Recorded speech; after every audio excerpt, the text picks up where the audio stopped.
கர்த்தராகிய இயேசு கிறிஸ்து நாமத்தில் உங்கள் அனைவருக்கும் வாழ்த்துக்கள். இந்த நாளுக்குண்டான உயிருள்ள வார்த்தை நீதிமொழிகள் 15:33. கர்த்தருக்கு பயப்படுதல் ஞானத்தை போதிக்கும். கர்த்தருக்கு பயப்படுதல் ஞானத்தை போதிக்கும். அன்பார்ந்தவர்களே, ஒரு தொழில் பண்ணுவதுக்கோ, படிப்பதுக்கோ, ஒரு வியாபாரம் பண்ணுவதுக்கோ நல்ல ஞானம் வேண்டும். யாக்கோப்புக்கு நல்ல ஞானம் இருந்தனால தான் அவர் ஆட்டு மந்தையில் பெருகின. அதே போல் உங்களுக்கு ஞானம் இருந்தால் போதும், நீங்கள் வாழ்க்கையில் முன்னேறிடலாம். சாலமோன்கிட்ட கர்த்தரை கேட்கும்போது உனக்கு என்ன வேணும் கேட்கும்போது, இந்த மக்களை ஆளக்கூடிய ஞானத்தை தாங்கன்னு கேட்டார். அவர் ஞானத்தை கேட்டதுனால ஞானத்தோடு கூட ஐஸ்வர்யத்தையும் அவர் கொடுத்தார். அதனால் கர்த்தர் இன்றைக்கி உங்களுக்கு சொல்லுகிற ஒரு வார்த்தை என்ன சொல்கிறேன்னா, கர்த்தருக்கு பயப்படுதலே ஞானத்தின் போதிக்கும், ஞானத்தின் ஆரம்பம்.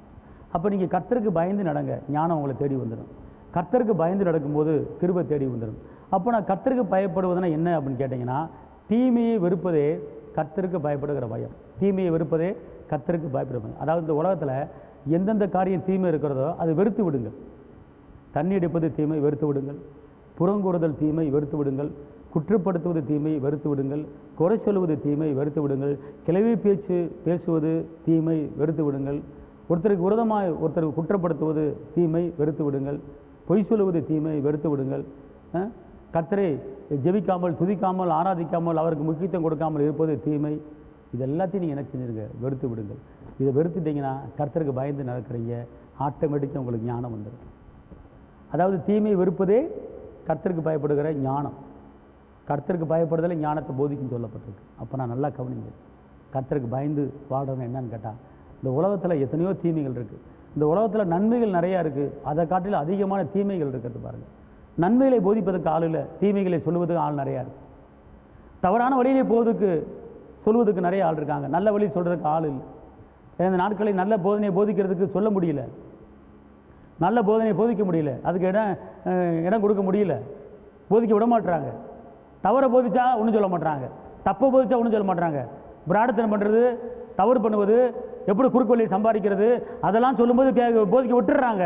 ஆனால் அன்பா வாழு போதிக்க முடியல, சமாதானமாக வாழு போதிக்க முடியல, விட்டு கொடுத்த வாழு போதிக்க முடியல, ஒரு கணத்திலேருந்து மறுகணத்தை காட்டு போதிக்க முடியல, இயேசுவின் அன்பை போதிக்க முடியல. அப்போ நீங்கள் என்ன செய்யணும்னு கேட்டிங்கன்னா, கர்த்தருக்கு பயந்து வாழ்கிற வாழ்க்கை, தீமையை வெறுத்து விடுங்கள்.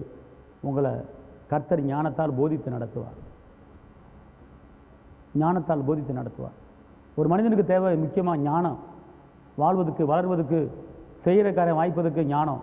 கர்த்தர் சொல்கிறார், ஒருவன் ஞானத்திலே குறைவாக இருந்தால் என்னிடத்தில் கேட்கறவன் சொல்லியிருக்கார். அதனால் ஞானத்தை கேளுங்க, ஞானம் கொடுப்பாரு. கொடுக்கறதுக்கு நம்ம என்ன செய்யணும் கேட்டால், தீமைகளை வெறுத்து விடுங்கள். அல்லேலூயா. கர்த்தர் உங்களை ஆசீர்வதிப்பார். உங்களுக்கு ஜெபிக்கிறேன்.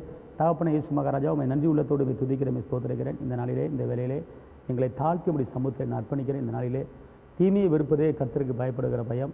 ஆண்டவரே, உங்களுடைய பிள்ளைகளுக்கு ஞானத்தை கொடுத்து எப்படி வாழணும், எப்படி பேசணும், எப்படி பேசக்கூடாது, எங்கே உட்காரணும், எங்கே உட்காரக்கூடாது, எல்லா காரியங்களையும் கற்றுக் கொடுத்து உங்களுடைய பிள்ளைகளை ஞானத்தால் நடத்துங்க, காத்துக்கொள்ளுங்க. இயேசுவின் நாமத்தில் பிதாவே, ஆமென். கர்த்தர் உங்களை ஆசீர்வதிப்பார். அல்லேலூயா.